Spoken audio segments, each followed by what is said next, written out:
સુરતમાં ભારે વરસાદને કારણે કીમ કુડસદ વિસ્તારમાં પાણી ભરાયા. વિસ્તારમાં ઘૂંટણસમાં પાણી ભરાતા જનજીવન ખોરવાયું છે. ઘરો અને દુકાનોમાં વરસાદી પાણી ઘૂસી ગયા છે. રસ્તાની બાજુમાં આવેલી હોસ્પિટલમાં પણ પાણી ઘૂસી ગયા છે. લોકોએ તંત્રની પ્રિમોન્સૂન કામગીરી પર સવાલ ઉઠાવ્યા છે. તંત્રની ટીમ પાણીની નિકાલની વ્યવસ્થા કરવા માટે હવે કામે લાગી છે.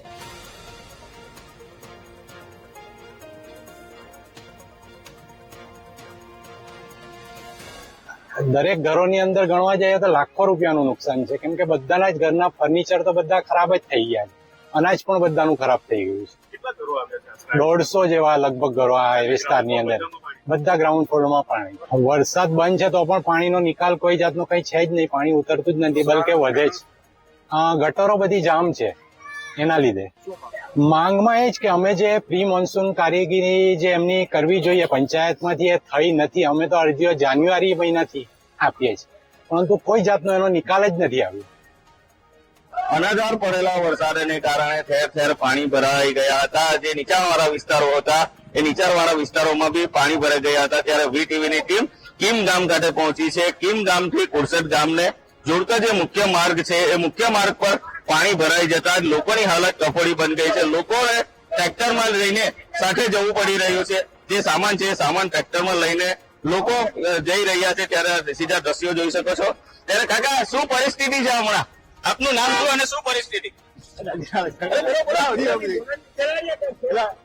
ચોક્કસથી કે જે લોકો છે, લોકો અહીંથી પસાર થઈ રહ્યા છે અને જે ટ્રેક્ટર હતા ટ્રેક્ટરમાં બેસીને લોકો અહીંથી પસાર થયા. ત્યારે આપણી સાથે વાત કરીશું. જે આપનું નામ શું છે અને શું પરિસ્થિતિ છે હાલ અહીં? મારું નામ ડેનિસ પટેલ છે. હું કુડસદનો રહેવાસી છું અને અમારી અહીંયા દુકાન છે. તંત્રની ઘોર બેદરકારીને કારણે 1 ફૂટ જેટલા પાણી અમારી દુકાનોમાં ભરાયા છે. અમે આ માલ સામાન શિફ્ટ કરી રહ્યા છે.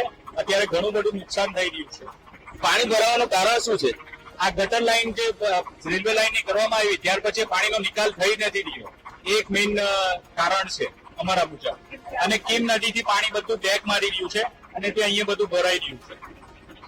ચોક્કસથી જો વરસાદી પાણીનો યોગ્ય નિકાલ છે, ડ્રેનેજ લાઈન બનાવવાની હોય એ ડ્રેનેજ લાઈન વ્યવસ્થિત ન હોવાને કારણે જે વરસાદી પાણી છે વરસાદી પાણીનો ભરાવો થયો હતો, જેના કારણે લોકોની દુકાનમાં પાણી ભરાઈ ચૂક્યા હતા.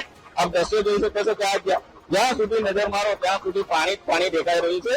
સામે લોકોના જે ઘરો આવેલા છે ઘરોમાં પણ પાણી ઘૂસી જતા લોકોની પરિસ્થિતિ વિકટ બની છે. ત્યારે જે દુકાન માલિક છે, દુકાન માલિક હાલ તો પોતાનો સામાન દુકાનમાંથી કાઢી અને પોતાના ઘરે શિફ્ટ કરી રહ્યા છે. પરંતુ જે પ્રમાણે ભારે વરસાદ છે અને તંત્રની ઘોર બેદરકારી સામે આવી છે.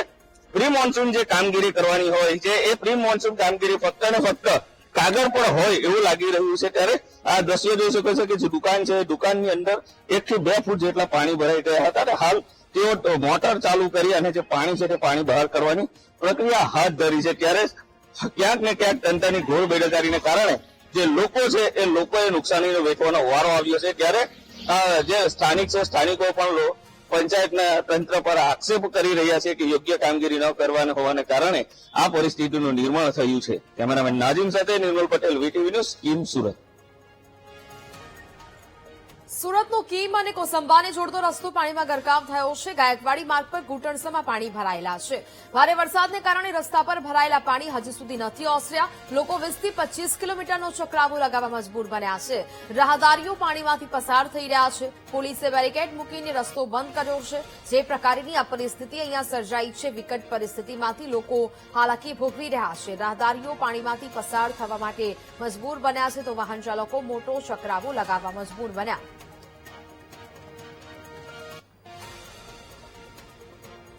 જિલ્લામાં પડેલા ભારે વરસાદને પગલે સમગ્ર જિલ્લામાં ઠેર ઠેર પર વરસાદી પાણી ભરાઈ ગયા હતા. જેને કારણે જે રોડ છે એ રોડ બંધ થઈ જવા પામ્યા છે. આ દ્રશ્યો જોઈ શકો છો. આ દ્રશ્યો છે કીમને કોસંબાથી જોડતો જે ગાયકવાડી માર્ગ છે. ગાયકવાડી માર્ગ પર વરસાદી પાણી ફરી વળતા હાલ આ માર્ગ બંધ કરી દેવામાં આવ્યો છે. મહત્વનું છે કે કીમ નદીમાં પણ ભારે પાણીની આવક થઈ છે અને સાથે જ આ વરસાદી પાણીને આવકને કારણે આ જે પાણી છે એ પાણી રોડ પર ફરી વળતા જ જે વરસાદી પાણી છે એ રોડ પર ફરી વળ્યા છે અને તેના કારણે આ માર્ગ બંધ કરવાની નોબત આવી છે. ખાસ કરીને તંત્ર દ્વારા પણ કોઈ પણ અનિચ્છનીય બનાવ ન બને તે માટે બેરિકેડ મૂકીને આ માર્ગ બંધ કરી દેવામાં આવ્યો છે અને પોલીસ બંદોબસ્ત મૂકી દેવામાં આવ્યો છે. ત્યારે સુરત જિલ્લામાં હાલ તો વરસાદે વિરામ લીધો છે, પરંતુ જે પ્રમાણે અવિરત વરસાદ વરસ્યો હતો અને કીમ નદીમાં ભારે પાણીની આવક થઈ હતી, સાથે જ વરસાદી પાણીને કારણે આજે ગાયકવાડી માર્ગ છે, ગાયકવાડી માર્ગ બંધ કરવાની નોબત આવી છે. રાહદારીઓ છે, જે લોકો અહીંયા રોડ પરથી પસાર થતા હોય છે, તેઓ હવે 7 થી 8 કિલોમીટર જે રસ્તાનો જે કિલોમીટર હતા તેના બદલે હવે ચક્રાઓ લઈને 20 થી 25 કિલોમીટરના ચક્રાઓ લઈ અને પોતાના કામકાજ અર્થે કીમ જઈ શકે એમ છે. હાલ તો વરસાદે વિરામ લીધો છે, તેના કારણે તંત્રએ પણ રાહતનો શ્વાસ લીધો છે. કેમેરામેન નાઝીમ સાથે નિર્મલ પટેલ, VTV ન્યૂઝ, સુરત. સુરતમાં ધોધમાર વરસાદ પછી તારાજીના દ્રશ્યો સામે આવ્યા. કામરેજની આત્મીય વિલા સોસાયટીમાં દિવાલ ધરાશાયી થઈ. 2 કાર, ટેમ્પો અને મોપેડ પાણીમાં તણાયા છે. દિવાલ ધરાશાયી થવાની ઘટના સીસીટીવી કેમેરામાં કેદ થઈ છે. તો જ પ્રકારે આત્મીય વિલા સોસાયટીના દ્રશ્યો કે જ્યાં દિવાલ ધરાશાયી થઈ છે. 2 કાર, ટેમ્પો અને મોપેડ પાણીમાં તણાયા હોવાની પણ આ સમગ્ર ઘટના સામે આવી. ભારે વરસાદ બાદની આ સમગ્ર સ્થિતિ છે તે સામે આવી રહી છે. સમગ્ર ઘટનાના સીસીટીવી દ્રશ્યો પણ સામે આવ્યા છે. ધોધમાર વરસાદથી અનેક જગ્યાએ આ પ્રકારની તારાજીના દ્રશ્યો સામે આવ્યા છે કે જ્યાં હવે આ દિવાલ ધરાશાયી થઈ હોય તેવા પણ દ્રશ્યો સામે આવ્યા છે. આત્મીય વિલા સોસાયટીમાં દિવાલ ધરાશાયીની ઘટના બની, જેના સીસીટીવી ફૂટેજ સામે આવ્યા છે.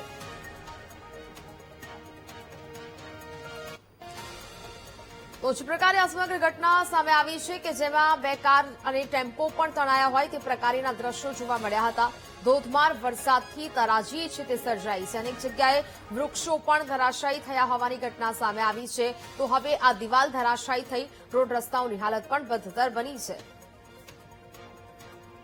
આપણી સોસાયટીની અંદર એક કમ્પાઉન્ડ વોલ આવેલી છે, જે કાલે બપોરે 2:30 કલાકે અચાનક 40 સેકન્ડની અંદર ધસીને ધસમસતા પાણીના પ્રવાહમાં ચાલી ગઈ છે. તો ત્યાં પાર્ક કરેલી ગાડીઓ, 3 4 wheeler, 1 Tata magic, 2 bike, 1 bicycle, cycle, એ બધી વસ્તુઓ પાણીની અંદર તણાઈ ગયેલી છે. અને હજી સુધી કોઈ સરકારી તંત્ર અહીંયા અમારી સોસાયટીમાં વિઝિટ કરવા આવ્યું નથી. સુરતના ઉલપાડનું સાયણ ગામ બેટમાં ફેરવાયું છે. 2 દિવસથી પડી રહેલા ધોધમાર વરસાદને કારણે પાણી ભરાયા. ભારે વરસાદથી સાયણ ગામ પાણીમાં ગરકાવ થયું. લોકો મુશ્કેલીમાં મુકાયા છે. ઉલપાડના ધારાસભ્ય મુકેશ પટેલે અસરગ્રસ્ત વિસ્તારની મુલાકાત લીધી. સાયણ ગામમાં કાશી ફળિયાના લોકો સાથે વાતચીત પણ કરવામાં આવી. સાયણ ગામ જાણે કે પાણીમાં ગરકાવ થયું હોય તે પ્રકારની પરિસ્થિતિ સર્જાઈ છે. છેલ્લા 2 દિવસથી ગુજરાતની અંદર જે રીતે વરસાદ વરસી રહ્યો છે અને ખાસ કરીને દક્ષિણ ગુજરાતની અંદર, એમાં પણ ગઈકાલે સુરત જિલ્લાની અંદર 16 થી 18 ઇંચ વરસાદ પડવાથી અને ઓલપાડમાં બી લગભગ 16 થી 17 ઇંચ વરસાદ પડવાથી એક સાથે આટલો વરસાદ ઇતિહાસની અંદર પહેલી વાર આટલો વરસાદ અહીંયા જોવા મળ્યો છે. ઓલપાડની તાસીર એવી છે કે સમગ્ર જિલ્લાનું પાણી ઓલપાડ થઈને સમુદ્ર માર્ગે જતું હોય છે. એના કારણે આ પાણી સાયણ ગામની અંદર ભરાયું હતું.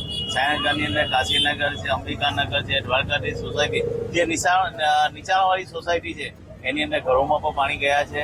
ખાસ કરીને કાશીનગર વિસ્તાર જ્યાં પ્રધાનમંત્રી આવાસો બન્યા છે, પ્રધાનમંત્રી આવાસો બનવાથી જેની ક્લીન લેવલ ઊંચી હતી એટલે કોઈના ઘરમાં પાણી જવા પામ્યા નથી, પરંતુ એ લોકોના આવવા જવાના રસ્તાની પર પાણી છે. સુરતના ડિંડોલીમાં એનડીઆરએફની ટીમનું રેસ્ક્યુ ઓપરેશન શરૂ છે. પાણીમાં ફસાયેલા 255 લોકોને એનડીઆરએફની ટીમે બચાવ્યા છે. શિવશક્તિ સોસાયટીમાં સુરક્ષિત સ્થળોએ લોકોનું સ્થળાંતર કરવામાં આવ્યું. 153 પુરુષ, 67 મહિલાઓ અને 35 બાળકોને સુરક્ષિત સ્થળે મોકલવામાં આવ્યા છે. તો જે પ્રકારે હવે આ સ્થિતિ સર્જાઈ છે તેને કારણે સ્થળાંતરની ફરજ પડી છે. લોકોને બચાવવામાં આવ્યા છે અને આ રેસ્ક્યુ ટીમ દ્વારા ઓપરેશન છે તે હાથ ધરવામાં આવ્યું છે. એનડીઆરએફ આ દિલ ધડક રેસ્ક્યુ કરી રહી છે.